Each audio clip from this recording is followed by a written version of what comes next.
Blog Talk Radio.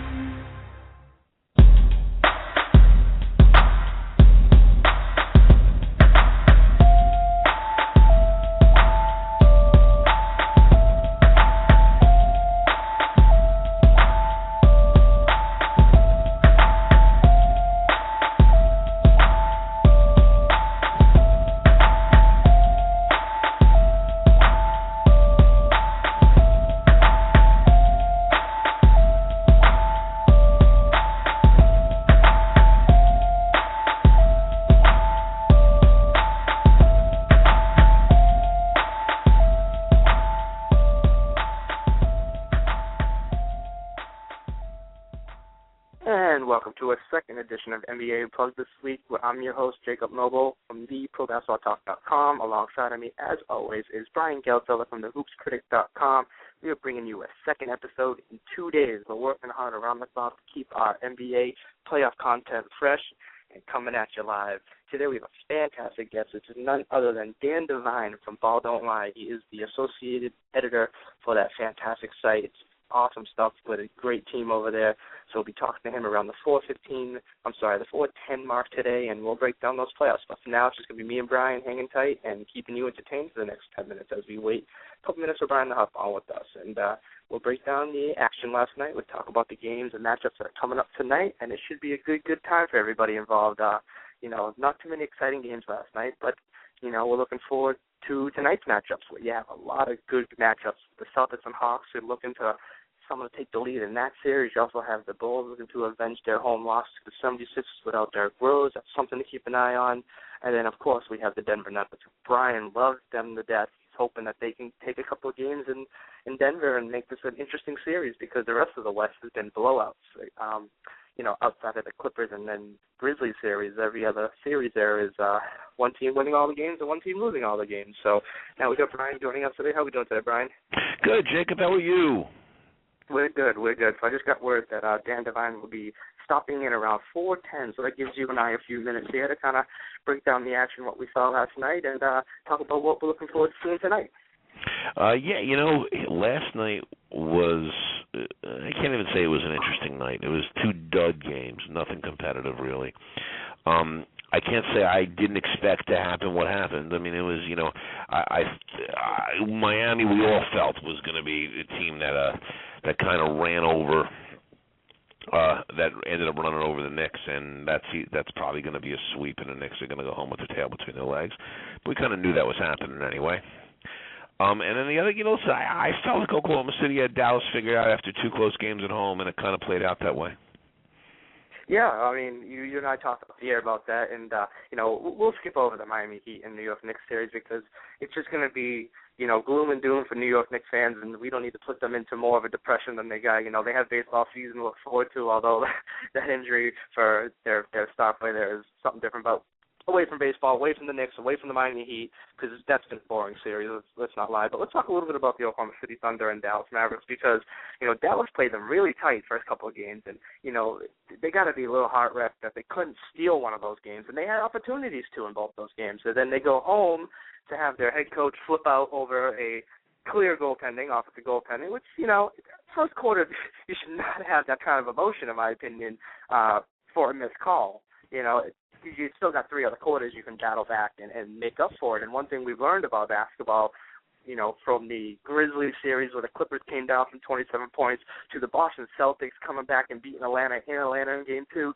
you've got to keep your composure in the first quarter there, Rick Carlisle. Rick Carlisle has been scrambling a little bit here, Jacob. A lot of complaints about how Dirk's been played. What was interesting to me is that they really gave a different approach to playing Dirk this time and putting Perkins on him and letting Perkins bang the crap out of him, frankly. And it worked very well. And Dirk's frustrated and Carlisle's frustrated because what Perkins does is he bangs Dirk off the ball. Makes life a lot tougher for Dirk. And Dirk's used to getting a lot of calls, and he does get a lot of calls with the ball in his hands. But it's the other stuff, it's the off-the-ball stuff that really, creates the issue. Well, absolutely. Perkins is always going to be a physical player. It's how he's been brought up to play the game, and honestly, it's his forte. It's what he's best. He's best at disrupting the opponent's center. We've seen it many, many years when he was with the Celtics doing it to Dwight, and Dwight would get frustrated, and it ended up turning into his opponent complaining about the way the game's being played, the way the officiating is happening, instead of figuring out a way to solve this, because complaining is not going to get you to solve your issues with Kendrick Perkins. You got to get him moving.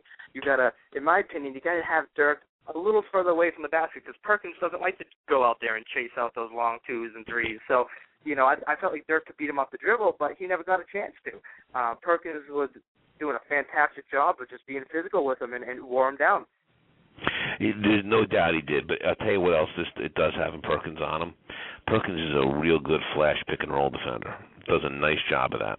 Yep. And against Dirk, they love to run a lot of screen and roll. I mean, that Terry Dirk screen and roll is a bread-and-butter play for them. And Perkins is much better equipped to defend it than Serge Ibaka is. Does a better job than Nick Collison does. Last year, Perkins really, for whatever reason, didn't appear back from the knee injury, wasn't in the shape he needed to be in when he was with Oklahoma City, wasn't a viable option in that playoff series, was a really viable option in this playoff series. I thought he's done a great job on it. Great adjustment by Brooks. Brooks' other great adjustment, moving Westbrook over to Jason Terry instead of Harden in the fourth quarter of Game 1. Has been a tremendous adjustment, because if you can keep Terry from doing what Terry wants to do and scoring a lot and coming off screens and doing Terry's thing and defend him well, Dallas is going to have a tough time. They count on Jason Terry to bring points night in and night out, and Westbrook has just flat out shut him down. You and I are big on Kendrick Perkins, because I honestly believe he might be one of the underrated players in the league, if not the most underrated player. He does a lot of stuff that is just fantastic that's not going to show up in a box score. And, the stat nerds always look at box scores, and, that's who they're going to determine who played the best game. But Perkins, as you just pointed out, does a lot of great things off the ball. He does a lot of great things in the screens, at the pick and rolls on both sides. He sets mean picks. Hey, go after Ray Allen, how well a pick setter and a screener that Kendrick Perkins was. And he learned it from Garnett, a couple of years with KG by his side. He's picked up a lot. And now he's a 26, 27-year-old veteran with a world of knowledge, and he's phenomenal at getting his teammates the looks they need. He helps them free up space, and he's not afraid to do the dirty work that most people won't. And that's why, when we looked at the Defensive Player of the Year voting, I'm surprised he didn't get a little more votes. I felt like Serge Ibaka got a little more votes than I expected him to get, and it might just be because the block numbers are through the roof, but they're through the roof because he can roam, he can gamble, he can take chances, whereas Perkins can't do that stuff. He's there to protect the paint, protect the rim, and, and most times guard their best defender. Well, Perkins does. Absolutely, and Perkins does things people don't pay attention to. That's the big thing. I mean, he does things people just don't pay attention to. He boxes out. Think about the Celtics as a rebounding team with Perkins there, and what's happened to them as a rebounding team since Perkins has left. They've never been able to replace what they're able to do on the glass with Perkins there. And Perkins never gets big rebound numbers. It's because he knows how to block out. Look at Ray Allen. Ray Allen was a different player with Perkins there. He sets a wonderful screen. He freed up Ray Allen more than anybody else for them. These are the types of things people just don't notice in general. It's not going to net you any end-of-the-season awards, but it's a glue guy and a chemistry guy on a team that, can help you win a title. I mean, Perkins is that type of player when he fits right. He fits right here. They could use a little more offense out of him, but you're not going to get it out of him. It's just not who it's not who he is, and you have to appreciate all the other little things that he brings. Absolutely. That's a topic for the off season. You and I were kind of setting up our schedule for the summer after these playoffs and everything. That's something we should probably take a look at is, if the Thunder do come up short, because if they win the title, let's face it, they got the right formula, they did everything they need to do, they won the title. But if they come up short again and they're gaining every year, they're getting better every year, but that's something to look at is their points in the paint and their opposite play in the paint has been non-existent, to say the least. And Ibaka and Perkins are not people that you want with the ball in their hands when they're in the paint. Now, if you can get them a nice alley-oop, or if you can get them a quick layup, or, where they don't have to think, they don't have to create their own shot, they're fantastic. Well, Perkins is a little slower. I have a personal frustration watching him over the years trying to, he'll catch a ball in the paint and do 4 or 5 pump fakes instead of just going straight up with it because no one can really block him or match his size in this league except for Stuck Janusju. So the Thunder need to figure out a way to maybe in the offseason, find somebody that can score down low for them. Maybe get somebody off the bench that plays as a sixth man but ends up in the rotation late in games when they need those inside-out working for them, because Durant and Westbrook love the perimeter. They love the shooting, and, they don't tap the basket as much as we like, although we know Westbrook's been doing a fantastic job this postseason for them. But they're going to need a big man scoring option sometime down the road. They certainly are. I think they're trying to cultivate it a little bit with getting Durant on a low block. It had mixed results in this series. Last night they didn't need it. But they're going to need a post presence at one point or another. And as Chris Sheridan so aptly pointed out to us last night, it's not going to be Nazir Mohammed. His time came 10 years ago. So they're going to have to figure out what to get. Listen, it's been a lot of talk in the future for them that they may amnesty Perkins to make sure that they have the ability to give Harden and Ibaka the kind of money that they'll get in the open market without going into the luxury tax. So we say they need that, but yet they're going to keep Harden and Ibaka. They may let Perkins go, and they're not necessarily going to have the money to bring in a high-quality player to fill that role. So I think a lot of what you're seeing out of the Thunder now is what we're going to see going forward. Yeah, and to me that's a little interesting that you just said that, but that's something we'll touch on later on, not for a playoff show, but they Anthony Perkins, I don't know why they would do that. And, this luxury tax, Jacob. You don't want to pay any luxury tax. I understand that part, but this poor guy has just done everything right, and he's been thrown off by two teams if it happens, but we'll talk about that when it gets down to the... Yeah, 4 years and $30 million. I'm not sure I'd call him a poor guy, you know what I mean? Well, you know what I mean, in terms of, I don't even know what the loyalty, I guess, is what I'm looking for. Yeah, he's been thrown around a little bit. I understand that, and he does come and do the right thing and works hard and is a good teammate and a tough guy, and generally a good guy to have around your team. Yeah, but let's talk about the matchups today, because I think the scheduling has been, and I don't know if you could say poor, but last night was a dud. I was bored out of my mind watching those games. It wasn't competitive. You knew who was going to win, but tonight is the night where you have 3 games on the slate that can go either way, and I think tonight's going to be a fantastic night of basketball. I just have that feeling. We know the Hawks and Celtics are going to come out swinging and fighting as hard as they can, but you look around the other series. What are you looking at for the Bulls and Sixers? We kind of touched up yesterday with Sheridan a little bit. I think the Bulls are going to come out and play a very good game tonight. I think what happened to the Bulls here or the other night is they broke down some disciplines that are normally big disciplines for them. They got out-rebounded by the Sixers, who are a weak inside team. That doesn't happen to the Bulls against teams like the Sixers inside. Their defense was very poor. They shot 59% against them. Omar Ashik, their best defensive big man, got 6 minutes of playing time because Tom Thibodeau got hung up on the fact that Joakim Noah was shooting the ball well, and he felt like he needed the offense. I think you're going to see a recommitment by the Bulls to what they do well, defense and rebounding, and I think that's going to be a lot for the Sixers. The Bulls play their way. It's going to be very tough for the Sixers to beat them. I look for the Bulls to turn it around tonight and play a very good game on the road in Philly. Yeah, I agree there. I think the Bulls it was that shell shock of, realizing that they lost Derrick Rose, and you kind of pointed it out yesterday as well, that they played a lot of bad teams during that stretch when he was out, and, that record is more so attributed to their opponents opposed to the way they played. However, having said that, in Game 2, they did not play their style of basketball. They didn't defend. They didn't protect the rim. They didn't protect the paint. They didn't rebound. They just did a lot of uncharacteristic style of play for the way Tom Thibodeau coaches. So it was very shocking to see, to say the least. And, Tom Thibodeau has been known to be a very good disciplinary coach. He's been known to sit you if you're not performing regardless of who you are. And to see the Bulls not assert that kind of effort and not to see him kind of go to his bench a little more and, maybe sit Boozer and Noah a little bit, even though Noah had a fantastic game for his standards. But you would have liked him to pull more triggers in that game. It wasn't one of Thibodeau's best efforts. The one thing that is important to keep in mind about the Bulls is that they did have some success without Rose in the regular season. It was largely against some very weak competition. So, you can look at a figure like point differential for them. It's not really all that meaningful. It was against teams, for the most part, that were playing out the string. They didn't beat anybody of any quality. And, so there's question marks on what they can do against quality teams. I mean, Miami was the one big win they had. Caught Miami on an off night. But there's questions what they can do without Derrick Rose. I do think they can be Philly without him. I'm not sure they're going to go much further than that, but I think they can be Philly without him. And again, I look for them to come out and get back to what they do real well tonight. The one problem I've always had with the Bulls is their scoring. Even last year with Derrick Rose, there were times where they struggle to score, and that's the side of the ball that I'm really worried about them. And, as I just pointed out with Derrick Rose, there was times last year in the postseasons where they struggled to get a basket. They needed one, and it was a lot of desperation and a lot of, or I should say, a lack of ball movement, a lack of body movement, a lack of screening, getting the flow of the offense going. But Thibodeau's not an offensive guy.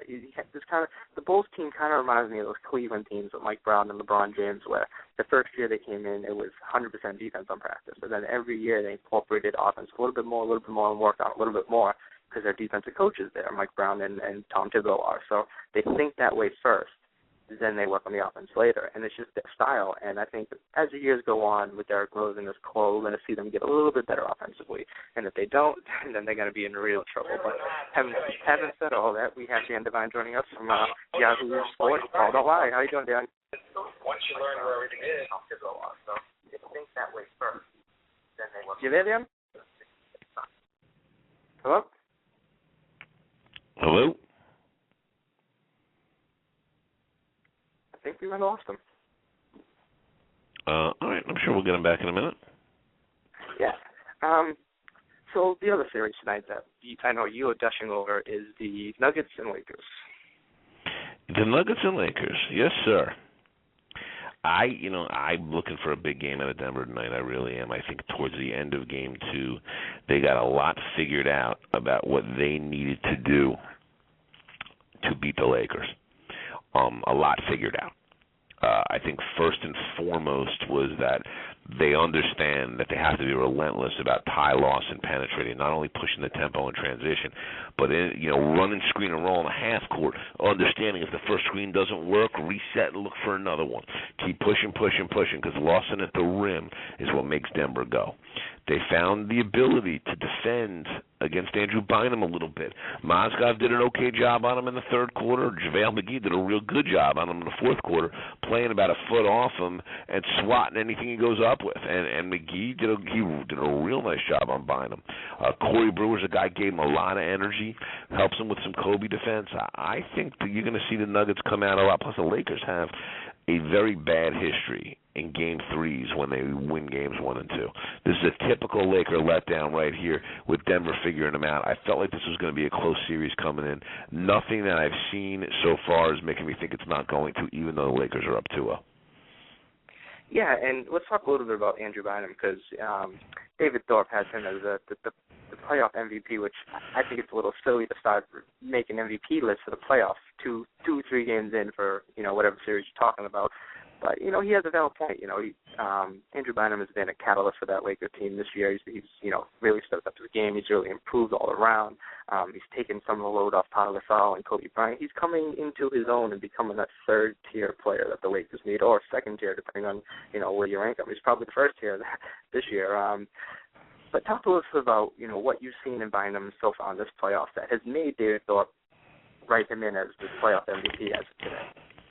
Well, Bynum has become your prototypical big man in every way. On one hand, he is an excellent post scorer. His rebounding is tremendous.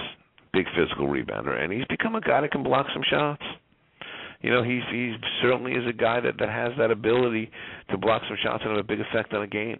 And I'm extremely impressed with the way he's played. I mean, I agree with you. I think we're a little premature to give MVPs when most teams are 2 and 3 games into the playoffs. But nonetheless, Bynum's been impressive. And he's been impressive all season. I mean, there's some bouts of the maturity with him, but there's no doubting his talent, no doubting what he can be in the future, assuming he stays in shape and he stays healthy. He's in shape right now. He's healthy, and he looks great.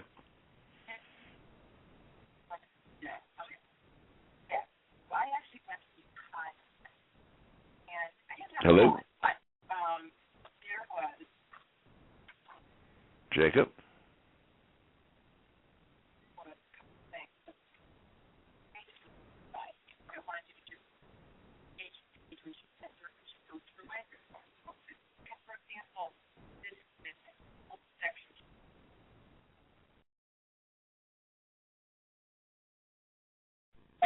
In order to decide who really should have graced the cover of NBA 07 The Life Volume 2, I'm challenging Kobe to a one-on-one. Come see the Mongoose take on the Mamba. No way the Mamba's dropping 81 on me. I want you, Mamba! Mono y mano! Whatever number you're wearing, Kobe, I got it. I'm all over you, Brian!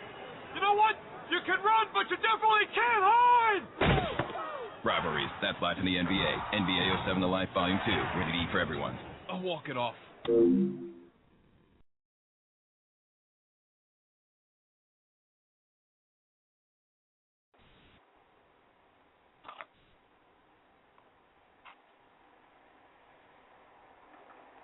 We got you, Brian? I'm back. All right. We have Dan Devine with us. Hello, Dan. How are you? I'm well, Brian. How are you doing? My apologies for calling a little bit late. The afternoon broke a weird way for me. Hey, Dan, it happens. We are happy to have you. We got Dan Devine here from Yahoo.com and Yahoo's Ball Don't Lie NBA blog. Thrilled to have him today, Dan. Dan, you enjoying the playoffs so far? I am. It's a little harder to enjoy it, though, when you're just sort of you're feverishly watching everything and DVRing stuff and rewinding back and making sure you saw the pick and roll there and trying to find out what you're supposed to write about. So it's a little bit different. It's my first season as a full-time writer about the games. So I feel like it's weird. Like I almost feel like I'm supposed to do it differently than I did the way that got me the job, and that's probably not the right way to approach it. But yeah, no, it's been fun. Although I feel like we've had a lot of bad games, right? Like, am I crazy? Not at all. The it's quality of play's been bad. A lot of games have been anti-competitive. Yeah, there's been a lot of. It's sort of both sides of bad games, I feel like, and you guys tell me if you disagree on this part of it. Like there's been big gaps in a lot of games. There's been a lot of 10-point deficits or double-digit wins and things like that. But there's also just been a lot of things getting stagnant or things that sets that sort of break up and teams that are settling for bad shots earlier than they need to. I mean, these are the kind of things that you expect when you've got excellent defenses playing all the time, but that's not really what it's been so far. There's just been a lot of bad offense. Yeah, and I think you're absolutely right there, Dan. If you look at the game last night that most people watched, the early game with the Heat and Knicks, I mean, the first half, both teams had a combined 20-something turnovers, and both teams didn't even shoot over 34%. It was just ugly basketball, and someone tweeted a fantastic stat today. They said J.R. Smith and Carmelo had over 40 shots, but only 2 assists, and that's just a recipe for pickup basketball in your local schoolyard. And that's not what we pay to see, not what we stay up late night to watch these games. So I agree with you 100%. I don't know what Brian thinks. No, I agree. It hasn't been high-quality basketball because of the compressed schedule. 66 games, 123 days. Guys sitting because they're not hurt, because teams are wanting to rest them. It's just so, and that's carried over into the playoffs. Listen, the injuries happen every year. Injuries always play a role, but the quality of play is lower, and I think it'll get better in the second round. But I think what you're seeing here is a clear gap between the higher seeds and the lower seeds. It's nothing new that the most competitive series are the 4-5 series, but normally you'll get some, like last year you had a very good San Antonio-Memphis series that was a 1-8. Normally in the 1-8s and the 2-7s you'll get a couple competitive series. I still think Laker-Denver is going to get competitive, and that's a 3-6, but none of the 1-8, 2-7s are playing out that way. I mean, Chicago-Philly maybe because of the Rose injury, but that's pretty much it. Can I ask you a question on that, Brian? Because Please. The thing that I'm interested to hear why you think Lakers Nuggets is going to get competitive. Okay, I'm glad you asked me that question. You got an hour again? Here it is. Denver down 19 in the third quarter of Game 2, got it down to 4, and found the recipe for playing competitively with the Lakers. Number one, push tempo a lot, and they'll do that better at home than they did on the road. Number two, Lawson in the half court running pick and rolls. They would try to run a pick and roll with Lawson. If it failed in the first game, they would completely abandon that strategy. Game 2, second half, the run the pick and roll didn't work. Lawson holds the ball, bring the pick back to him. Did it 2 and 3 times on certain possessions to get Lawson to the rim. Worked very well. He had 19 points in the second half. They also found a little bit of a recipe to defend Bynum. Mozgov banged around with him in the third quarter. That seemed to work well, keep him off the offensive glass, and McGee did a great job on him in the fourth quarter. Blocked 4 shots on him in the fourth quarter, playing about a foot off him, letting him get the ball, and swatting whatever he threw up. I think Denver kind of came, found their way here against the Lakers. And keep in mind, that was a close game. Lakers needed free throws in the last 10 minutes to put it away. And when you look at that, Bynum played as well as he did and Kobe shot as well as he did, I think it's a little bit closer a series than the scores have appeared. That makes some sense to me, especially. I mean, the biggest thing for me watching in that, in the second half there was that Ty Lawson showed up in the series. That yes, it was a guy that you look at, and when you watch Ty Lawson so frequently, when you watch him, you go like, holy cow, this guy, if you took the reins off him, as has happened a lot this year, he could move mountains. This guy's an amazing talent, and faster with the ball than just about anybody in the league. And unlike some guys that are real fast with the ball heading end to end, he can control it as well. He's got he's got it on a string, and he can do an awful lot, especially in that half court set when they get him going. But I do believe that you're absolutely right. They're going to look to push tempo. We all knew going into the series that the way that Denver was going to beat the superior size and low post play and the half court offense of the Lakers was going to be to get up and down. They love to do it. They're good at it. I think there was I believe they led the league in transition baskets, fast break points, and they created the second most points in transition of any team in the league this year. They've got amazing talent in that regard, but I don't believe that. I think I'm a little more skeptical than you are, Brian, about the way that they're going to be able to defend Bynum over the long term. McGee is an excellent shot blocker. There's no question about that, but I think that you've seen over the course of time the way that he will start chasing that. Especially against better players and against bigger players, because he's not strong enough to hold up against Bynum in the low block.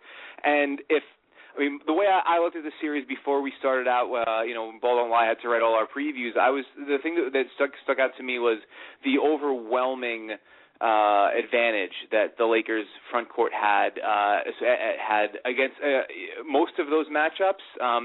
The guys that were likely to play, that Bynum beats up on Mozgov and Fareed, and Gasol beats up on Mozgov and Fareed. And McGee actually had pretty decent numbers, on-off-court numbers, the adjusted plus-minus numbers against both those guys, but they were still getting their baskets. It was more that McGee was doing better in terms of grabbing rebounds, and that he was getting some of his own buckets in transition on the other end. I don't think that they're going to be able to, over the course of 4 games for the rest of the series. Maybe over the course of Game 3, I wouldn't be surprised if they got Game 3, that they would be able to effectively neutralize Bynum in the way that he's been able to control both games to some degree. First game on defense, second game on offense. I don't know. I think that we're going to see over the next 2-3 games the loudest argument for why Bynum needs to be the centerpiece of the Lakers offense. Again, I think there's a lot of credence to that. And it's interesting. The one thing that you mentioned that I think is an important adjustment for the Lakers to make, and ultimately, even if I end up being right about all these things about Denver, it's the adjustment that Denver can't counter, which is that there is no quality matchup on Denver's roster for Pau Gasol. And the Lakers have been playing high-low. They've been playing Pau out of the high post. Let's go, and Dan, you make a good point about Bynum. Bynum is coming into his own a little bit, and you look at McGee's history. There's nothing in his history that indicates he's going to be able to do anything to stop Andrew Bynum. So you make a valid point. Ultimately, let's make the assumption I'm correct. And if I'm correct, the Lakers still can turn around and put Pau Gasol down on that low block, and he's going to eat Fareed, Al Harrington, anybody you want to put on him, he's going to eat him for lunch. So there is an adjustment for the Lakers to make if all this goes right to Denver, and Denver has no way to counter that. And I think that's something you may see the Lakers go to if Denver ends up coming out and some of this works. Plus, it's a tempo war, and if the Lakers stay disciplined about walking the ball up the floor, it makes it a lot harder for Denver. If they can not turn the ball over and force Denver to have to run on made baskets, which is not ideal. That's a problem for Denver, and the Lakers have shown that they can win a tempo war in these first two games. That's absolutely correct, and I think the only player that you have to worry about a little bit in that context would be Ramon Sessions, because you haven't seen him. If there's opposing coaches always talked about with Mike D'Antoni's Suns teams and with some of the higher tempo teams, Don Nelson's teams, that tendency to, if players are in the context of a game and the other team wants to get up and down and run like crazy, sometimes you'll get players on the opposing team that knows they should be slowing things down. Really, they get sort of intoxicated by that pace and want to get up and move. Nobody else in the Lakers, I don't think, is going to want to do that or fall prey to that. The only person that I would be concerned about in that context would be Sessions, because he can move move the ball that way and maybe get look to get some easy points the other way, and that would sort of play into Denver's strategy there, and also because Sessions has all of a couple of months with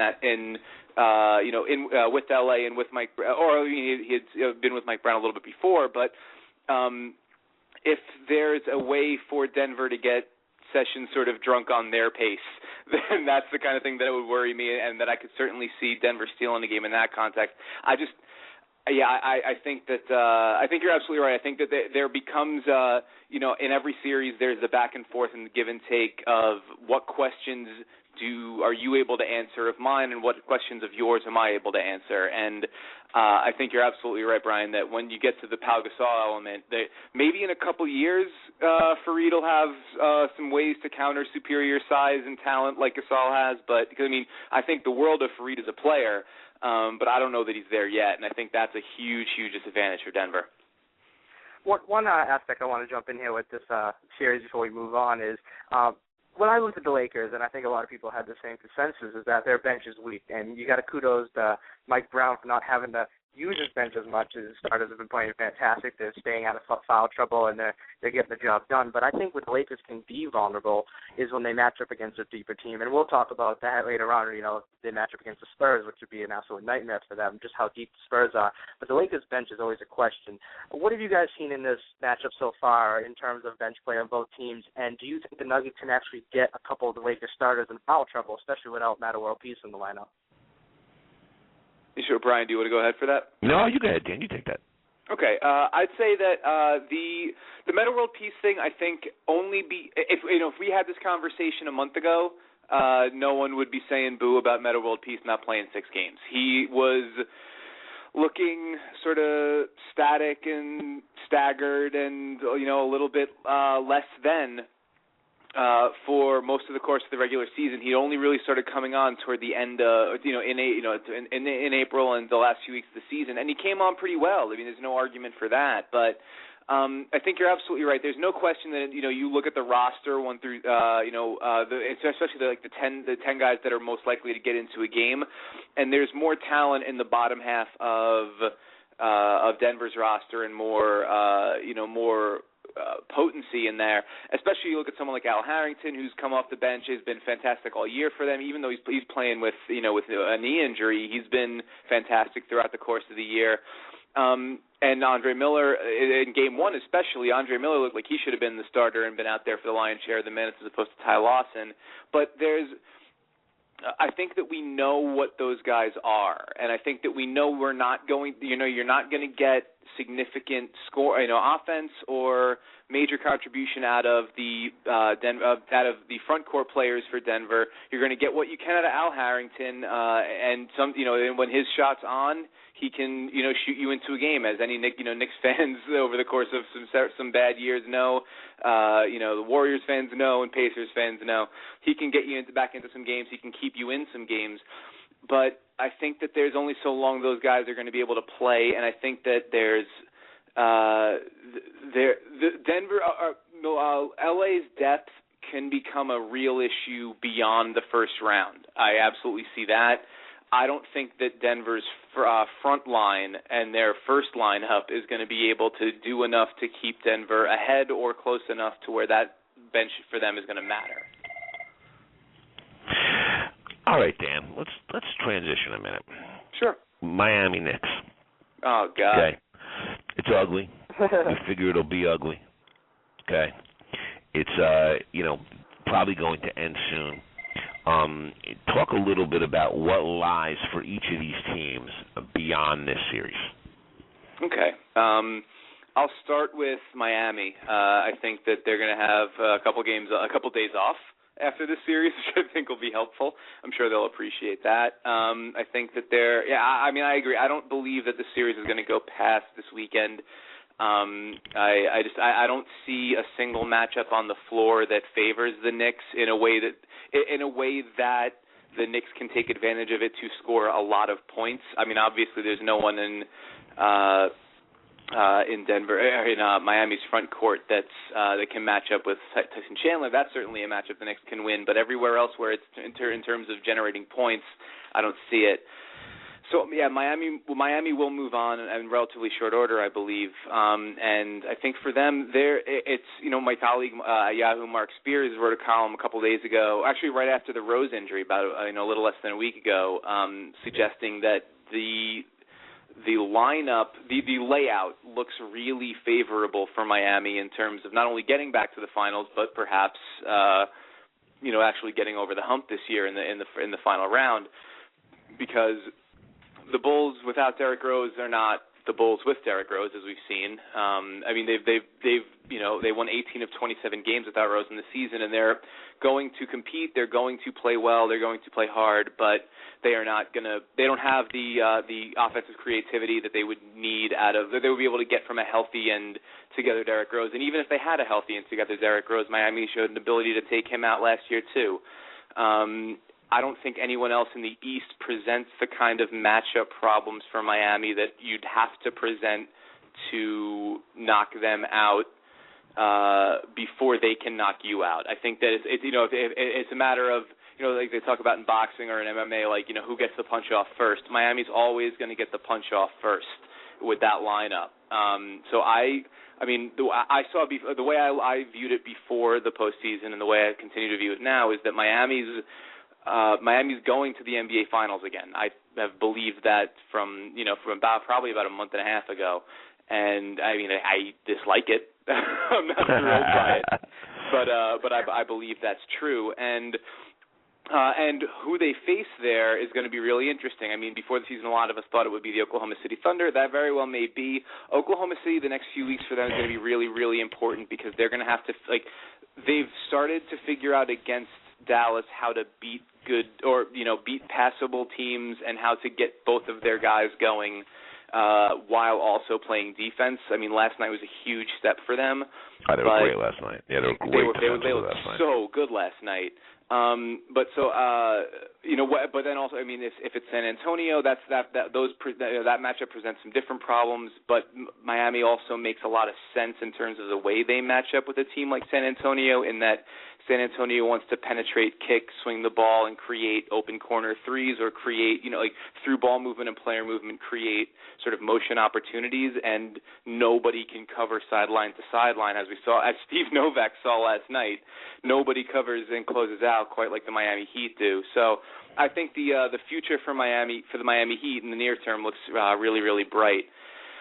And here's where I sigh deeply for the Knicks. I was waiting. I almost felt like you were stalling, Dan. I absolutely was. There's no question about that. If there's any listener that's not aware, if I haven't made put my heart on my sleeve quite enough, I am a New York Knicks fan, and as a result of that, the playoffs have been difficult. Certainly, they've been tough to watch. The thing is, I think that the problems that we see are not problems that we haven't known about. We've known that.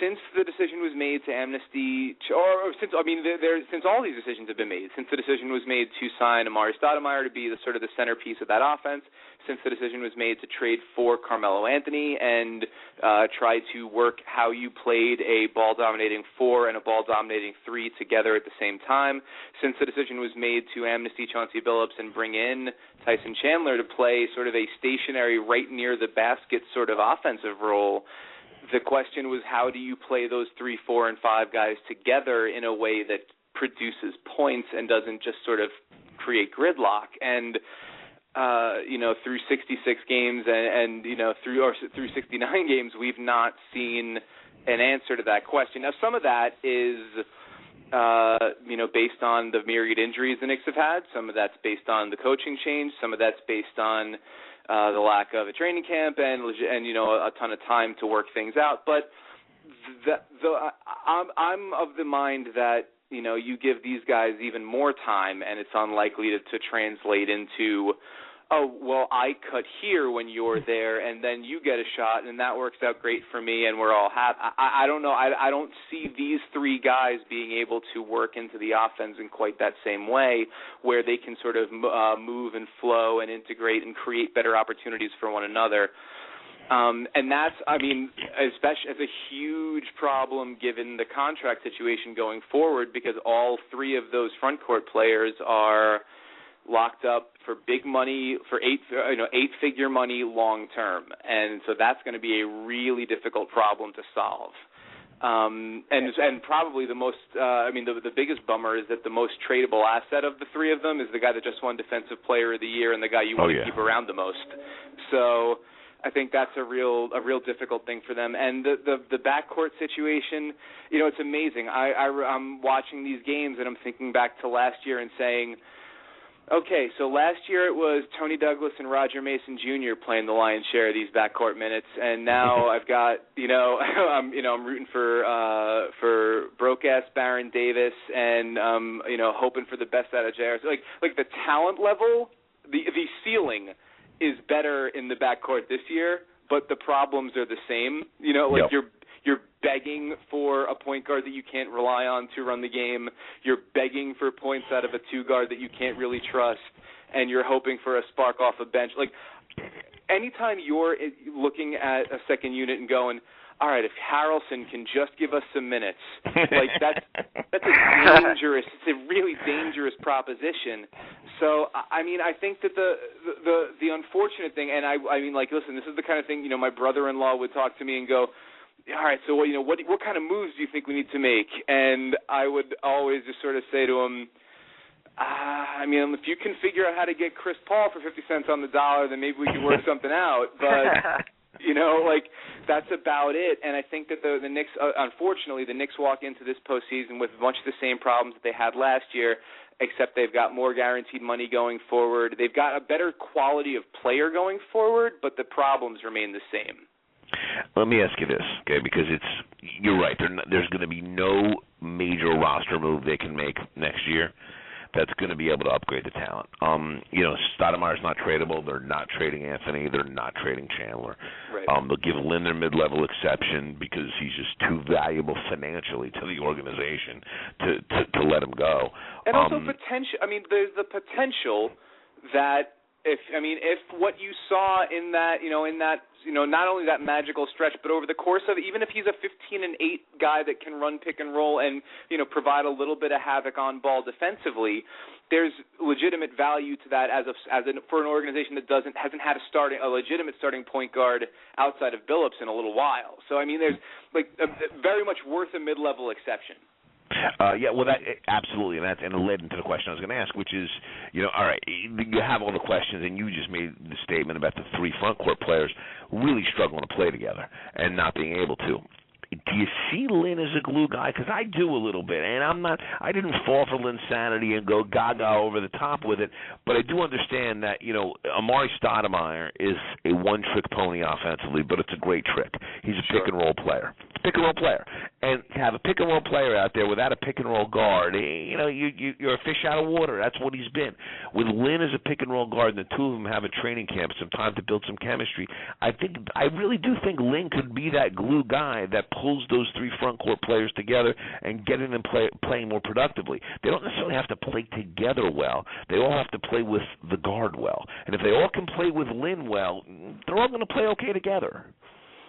I think there's some reason to that, definitely. And especially from Stoudemire's perspective. You see the difference when he has the opportunity to play with a point guard that can get him the ball in place in situations that'll enable him to score, where he can actually get moving toward the basket in advantageous situations. And then you see the downside of that when it's just him isolating on the elbow, and if someone is close enough to him to prevent him from taking that jumper, then it is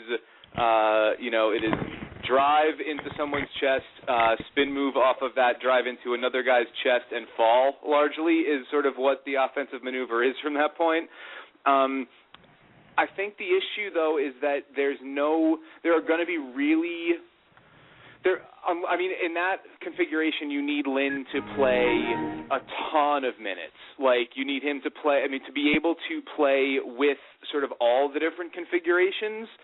And because they don't really have, if you're keeping Barron around to run the second unit, you're basically going to have two very different teams again. And you need Lin to be able to play a lot of minutes, which we still don't know for sure he can do.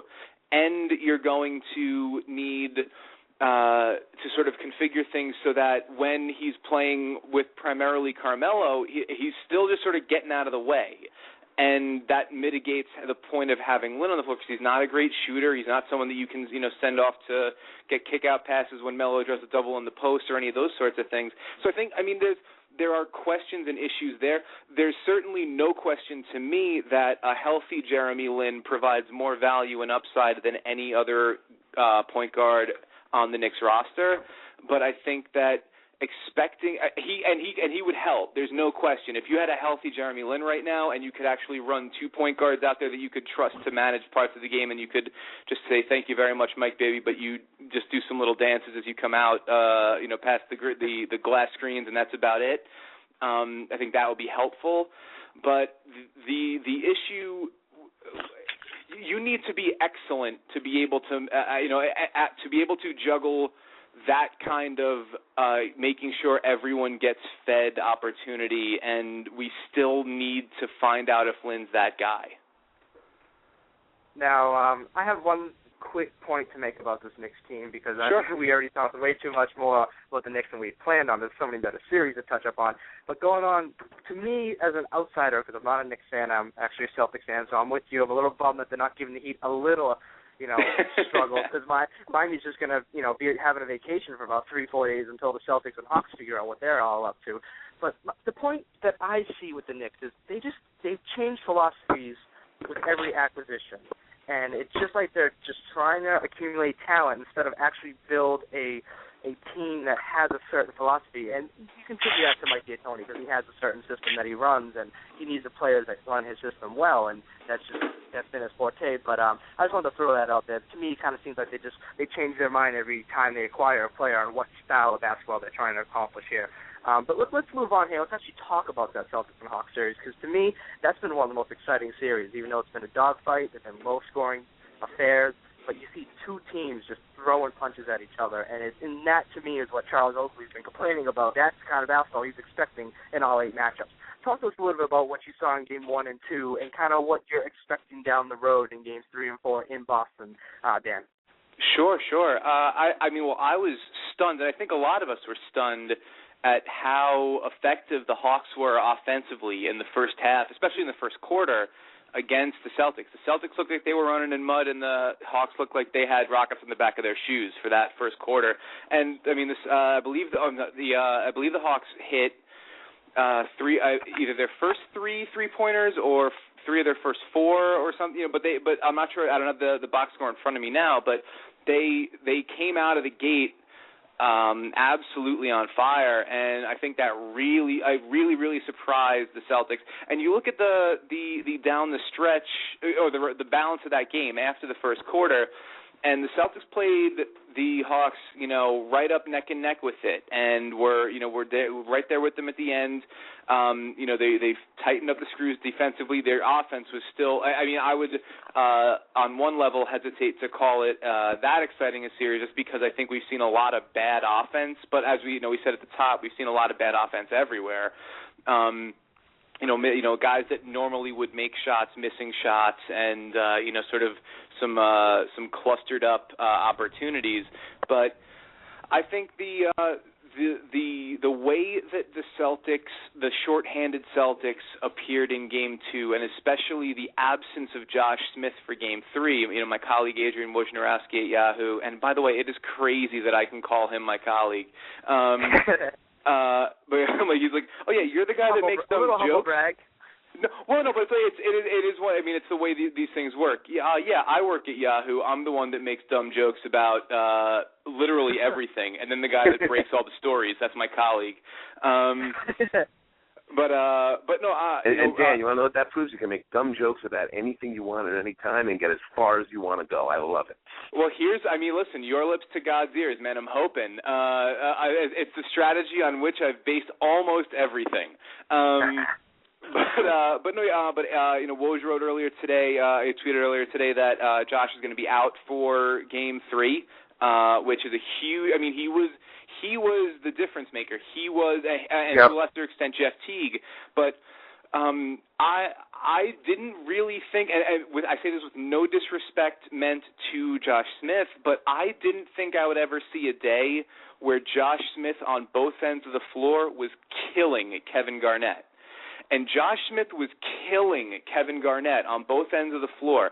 That collection of abilities and talents that Josh Smith has, he still takes too many jumpers and drives everyone crazy, but the ability that he has and the way that he sees the floor, especially knows where to get Joe Johnson the ball to get him some shots, some better shots than Joe Johnson gets on his own, frankly, is remarkable. And having him miss Game 3, juggling that front court lineup, which already has been damaged so much by the absence of Al Horford and Zaza Pachulia, that front court's getting real thin. You're expecting an awful lot out of Ivan Johnson now, and that can be a dicey proposition for Larry Drew, I think. So where I see it going, it's going to depend a lot on I don't expect anything other than a phenomenal performance from Rajon Rondo. I think that he's going to come back mad and great, and he's going to do the kinds of things that make you realize how good he is, but also make you infuriated that he's the kind of guy that also gets himself knocked out for Game 2 of a playoff series.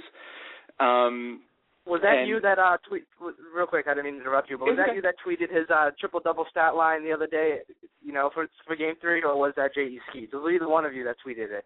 You know what? It very well may be Skeets. I would, Skeets hired me at first when I got to Ball Don't Lie, but and so I will defer to him. I think that may have been him. Also, I think I've written and retweeted about 3,000 things over the course of the last week and a half, so my memory may be failing me, but no, yeah.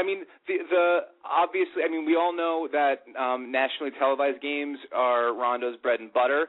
We know that the playoffs, he performs like a monster. Absolutely correct. And with all of the attention focusing on his absence and now his return, I struggled, and not that Jeff Teague. Listen, I think a lot of Jeff Teague. I think Jeff Teague is going to be a starter and a fringe all-star caliber point guard for a lot of years in the NBA. I think he's got that kind of ability, but I think that given the opportunity, an angry Rajon Rondo eats up almost every other point guard in the league. So I think I see a Celtics win in Game 3 back on the home court with Rondo back and without Josh Smith. And how Josh Smith looks and is able to bounce back with his knee sprain looking forward for Game 4 would, to me, dictate whether this goes, can become a 7-game series where having home court advantage at Phillips Arena matters, or if this is the kind of thing the Celtics might be able to wrap up in 6.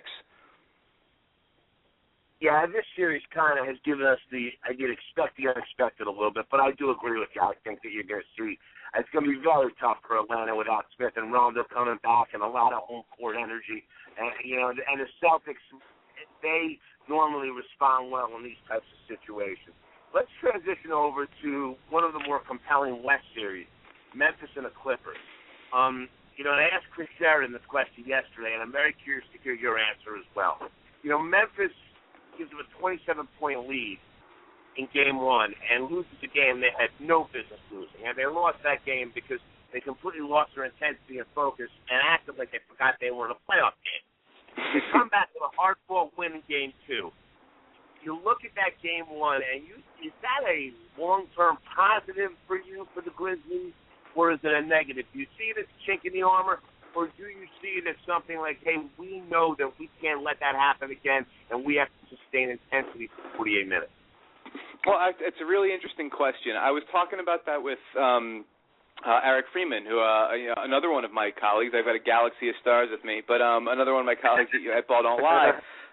We were talking about, is Memphis the perfect kind of team to handle that sort of blown opportunity, just because they've got so many guys that seem to not give a crap about the different personalities, absolutely. Yeah, the microcosm of all of it, sort of the spirit animal for the Memphis Grizzlies has been Tony Allen over the course of the last 2 years. He comes back from that game, and I wrote about this a little bit on Monday. With all that they blew and all the opportunities that were squandered and how bad Memphis looked in that fourth quarter on Sunday, Tony Allen took responsibility for it after the game and said, it was my fault that I didn't get a stop on Chris Paul on the final possession. I should have gotten a stop on him. And he actually did have the stop on Paul on that final drive, but he fouled him. And so he said, it's my fault that I didn't get the stop. I will get it next time. We will move forward. And after that, he tweeted out something to the effect of, my pain runs deeper than the ocean, which is one of those beautiful poetic thoughts that you get from Tony Allen, of course. But putting it out, it is as heart on the sleeve a team as there is in the league, and they responded to that. I mean, the way I felt like there wasn't going to be a ton we could take from Game 1 seriously moving into Game 2, because Memphis was never going to shoot as well as they shot in Game 1 again. And to that point, I think you're absolutely right, Brian. They had no business losing that game, and they absolutely should have taken that game, if for no other reason than they played better than they can play for about 39 minutes of that game. But I also didn't think that there was going to be any chance that L.A. was going to be as careless with the ball as they were in Game 1. I think they turned it over 17 times in Game 1, and they produced the second fewest turnovers in the league per game over the course of the season. They turned it over at the second lowest rate. And I said, these things aren't going to stand up. Over the course of a season, Memphis didn't shoot this well. Over the course of a season, L.A. didn't give the ball up this much. We're going to see something much more like the middle two quarters, where the teams played basically even, than we are going to see in the first quarter where Memphis dominated, or the fourth quarter where L.A. dominated. And basically I wasn't wrong about that, in terms of it was a much closer game, obviously, in Game 2. But the thing that did hold up was that Memphis turned L.A. over a lot. Like, they forced a ton of turnovers in that game and got points off of them, even with Chris Paul handling the rock and having a fantastic Chris Paul game.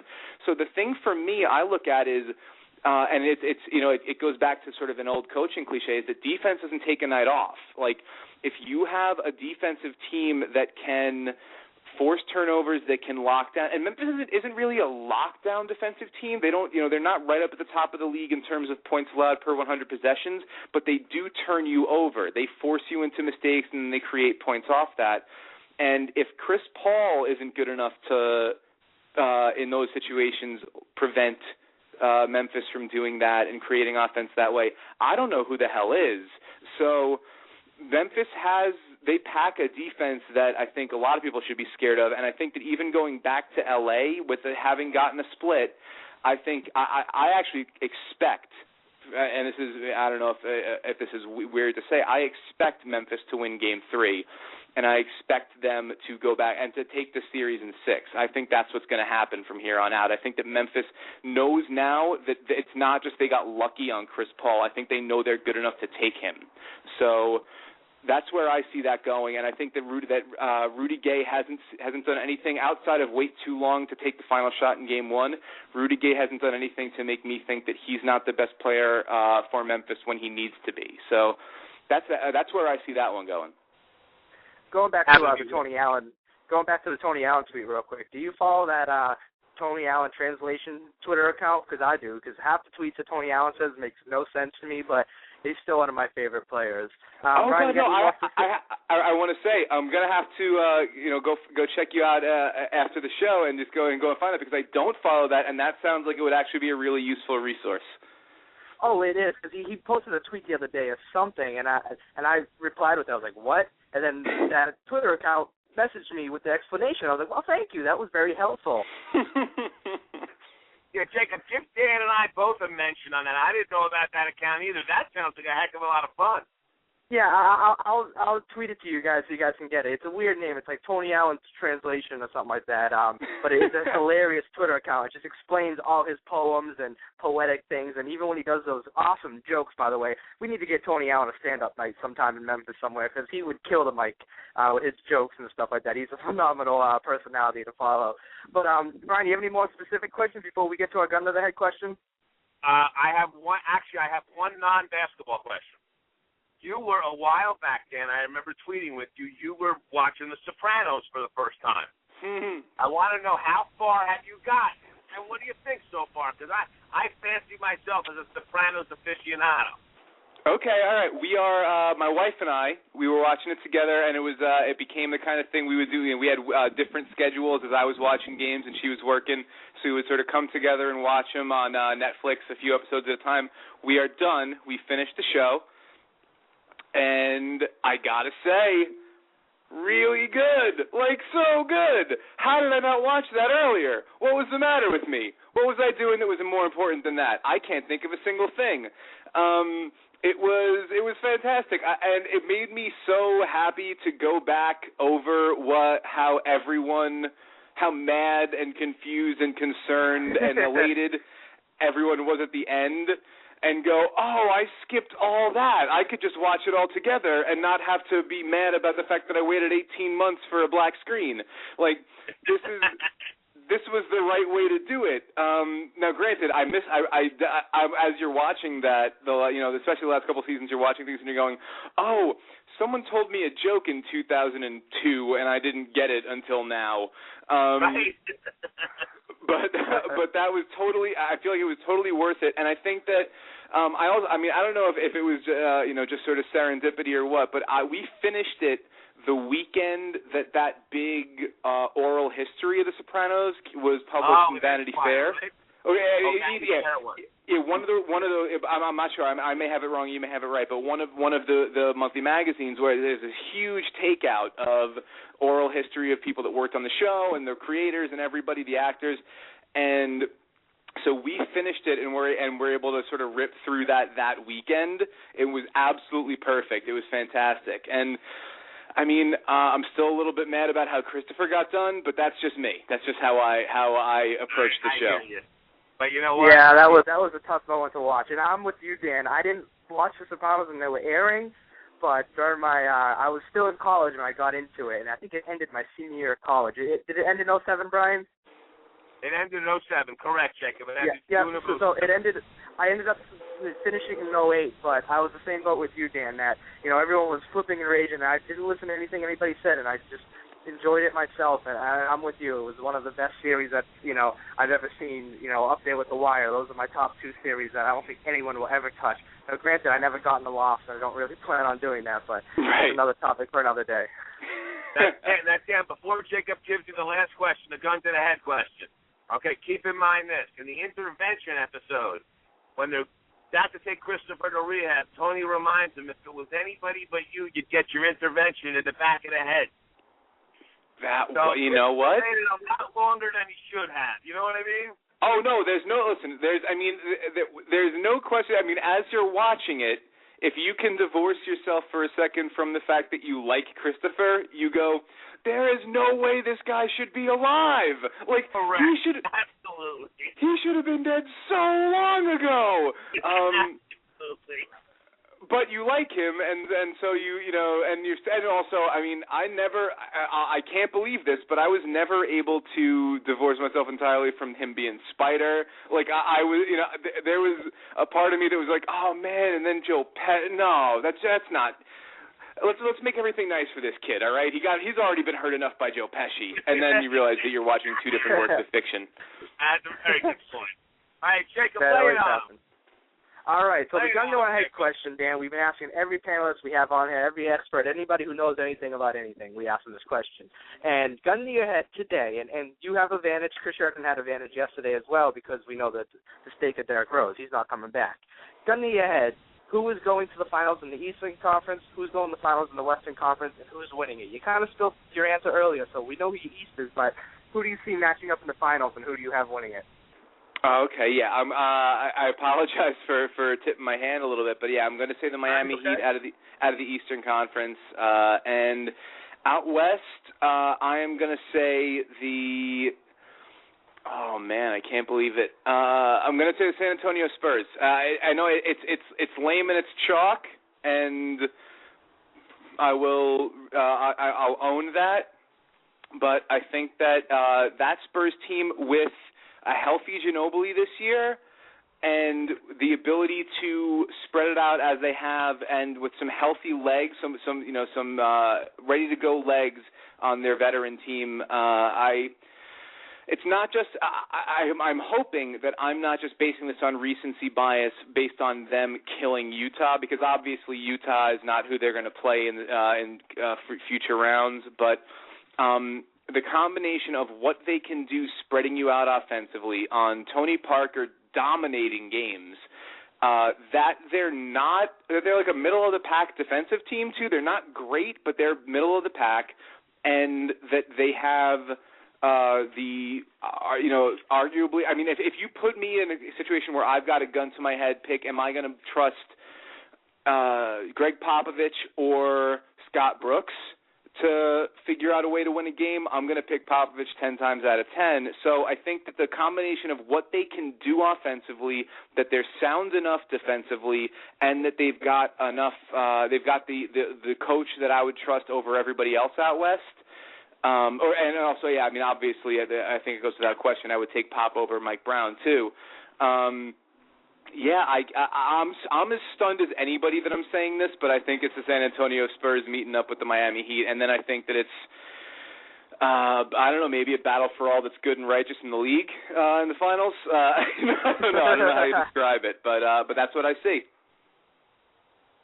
That's what our buddy yesterday, Chris Sheridan, said, and I'm in the same boat with you. I got the Miami Heat and the San Antonio Spurs because I should say something different. If Chris Sheridan said something different, I said what I said, that I should change it up so that you can find out who is right. You got Pacers and Jazz, right? Is that yeah, right. That's exactly right. I got Magic and Jazz. You got it wrong. I got it Magic and Jazz. Dan, you've been fantastic. We got to get you back on, and we might have to do a whole Sopranos podcast because Brian can talk your ear off all day and night with it. He does it to me when we're off the air, so it's awesome. Listen, it would be my pleasure. Dan, we love having you, dude. We got to get you back. You're a blast. Please, we'll have you back real soon. We really enjoyed it. Thanks so much for giving us time today. Oh, my pleasure, guys. Thanks so much, and have a great weekend. All right, you too, pal. Take care, Dan. Games. Everybody, that was Dan Devine from Ball Don't Lie, Yahoo Sports. You can follow him on Twitter, Your Man Devine, and he's hilarious, he's smart, intelligent, and he's got the total package there. He's not single, ladies, so I apologize. So what do you think about the show? I do have to apologize, Brian. We have to apologize to the Pacer fans and the Magic fans, A, for making fun of them, and B, for not even covering that series today. You know, you and I kind of touched up on the other series beforehand, but we didn't talk about them. But rightfully so, you know, neither of us had the Magic winning a game. They won a game. Let's move on from that series. But, yeah, you got any final words before we head out? Well, we had a great guest, Jacob, and we gave him questions that were in his wheelhouse. And, you know, listen, he's an excellent basketball guest, and he's a fun guy, but he's one of the nicest guys we have on here. He's really just a good guy. I enjoy having him on a lot. We'll get him back on again. He's awesome, and it was a very good show. What was interesting, and I appreciate this, and I like this, he went head-to-head with me on my Denver theory. He looked to completely shoot that away. And it's interesting. There's competing philosophies on it. I was chatting it up with Zach Lowe the other day. He was on the same page as me, but more people than not are not on the same page as me and agree with Dan on the fact that the Lakers have that one under control. We'll see how it shakes out tonight. Well, yeah, and we'll talk about that next show a little bit more in depth as the series in Denver plays a couple of games.